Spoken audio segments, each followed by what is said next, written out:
Ini identitas karyawan BRI Link di Lampung Timur yang ditembak hingga tewas. Karyawan BRI Link yang menjadi korban pembunuhan oleh seorang perampok di wilayah Desa Tambah Subur, Kecamatan Waibungur, Lampung Timur adalah Lely Agustin.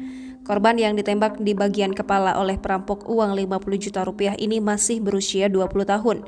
Berdasarkan informasi, Lely juga seorang mahasiswa di Universitas Nahdlatul Ulama Lampung Timur. Kapolres Lampung Timur AKBP Zaki Alkazar Nasution didampingi Kapolsek Waibungur Ibtu Riki Setiawan menerangkan bahwa Lely Agustin merupakan warga Totoprojo, Kecamatan Waibungur. Berdasarkan informasi yang dihimpun, sebelum kejadian penembakan, pelaku sudah mendatangi kios BRI Link tersebut.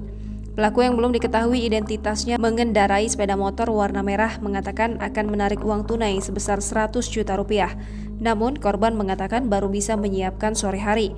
Pelaku pun kembali mendatangi kios BRI Link di sore hari. Pada saat itulah aksi perampokan terjadi dengan cara merebut paksa dan membawa kabur uang tunai sebesar 50 juta rupiah. Korban sempat mengejar dan berusaha merebut kembali tas berisi uang 50 juta rupiah. Sayangnya pelaku nekat menembak korban hingga meninggal dunia. Saat warga akan menolong korban, pelaku kembali menembakkan senjata apinya. Akhirnya warga tak berani mendekat. Informasi warga sekitar, sebelumnya korban sempat kritis. Namun pada akhirnya nyawa pekerja BRI Link tidak tertolong, sedangkan pelaku kabur ke arah Sukadana.